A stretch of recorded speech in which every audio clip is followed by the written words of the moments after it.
Mr. President, I extend my heartfelt congratulations on your assumption of the presidency. My delegation spares no effort in supporting your work.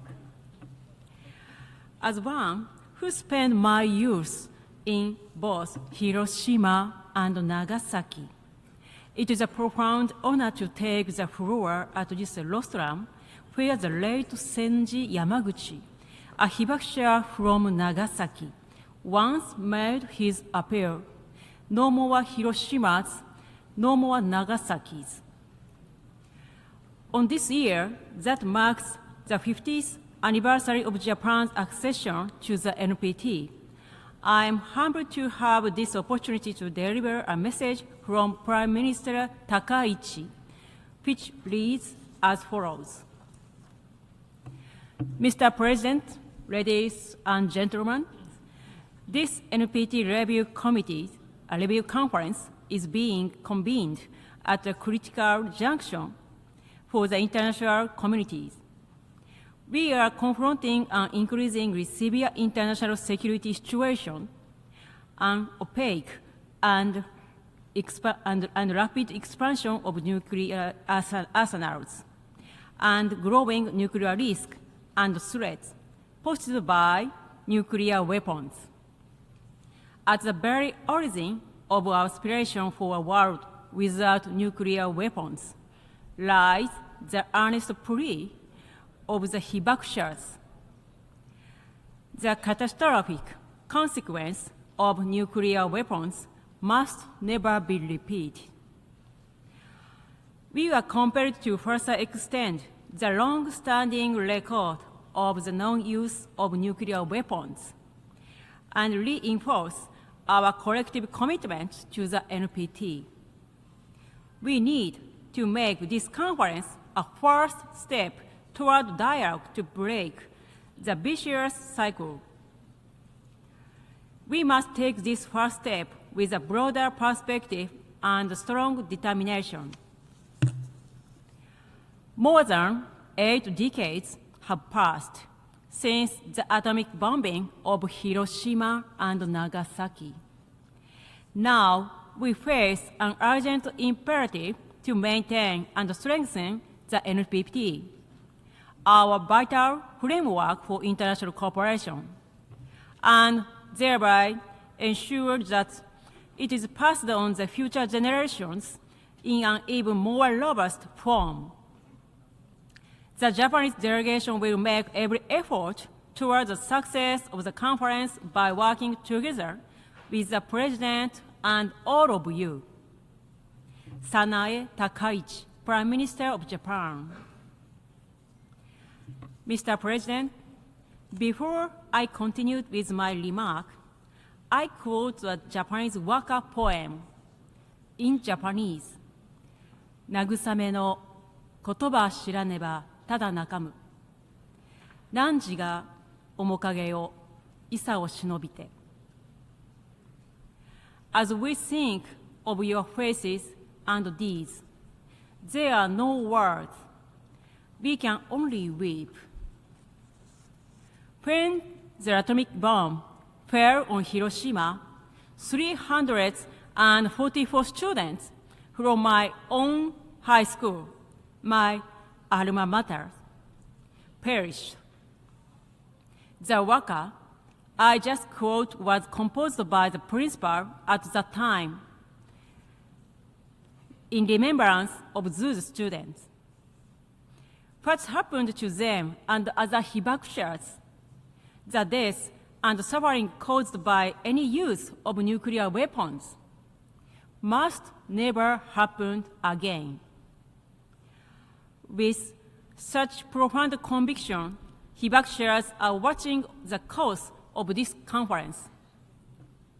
We all wish that the achievements had been greater, but to suggest that what has been done so far is insufficient is both inaccurate and unhelpful to further progress.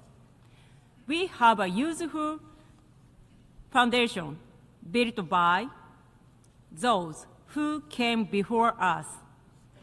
Now we must go a stage further by rebuilding trust among nations, even if incrementally.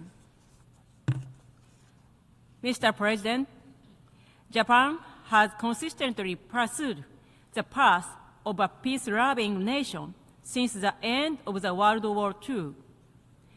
Our commitment remains unchanged. Japan is and will continue to be a guardian of the NPT, which fully observed its obligations under the treaty. Furthermore, as the only country who have suffered atomic bombing during war, Japan will work together with both nuclear weapons and non-nuclear weapon states and contribute to maintaining and strengthening the NPT regime. With this, my delegation proposes 3 points.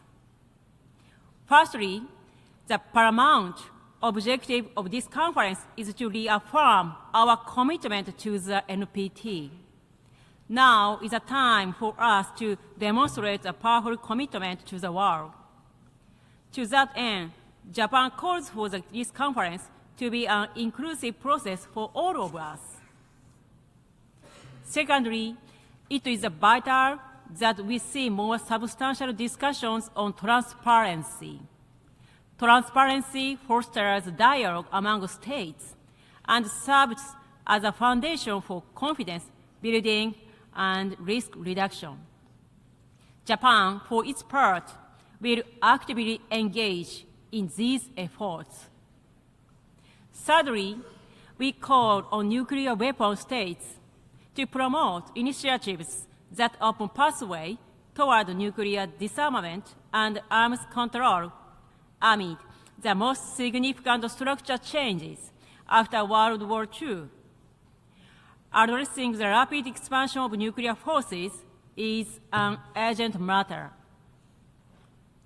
Mr. President, Dr. Takashi Nagai, an alumnus of my own medical school, was himself a hibakusha in Nagasaki. Despite his own injuries, he devoted himself to treating hibakushas. He documented his experience in an essay, The Bells of Nagasaki. In this essay, he wrote, "The human race, with this discovery of atomic power, has now grasped the key to its future destiny, a key to survival or destruction." In just 20 years, a full century will have passed since humanity unlocked the power of the atom. At the very heart of this atomic age lies the appeal by the late Mr. Yamaguchi, once echoed in this chamber, the enduring sentiments of the hibakushas and the hallowed memory of those who perish. My country takes this reality to heart. As a guardian of the treaty, Japan pledged to continue our collective journey forward together with all of you. I thank you, Mr. President,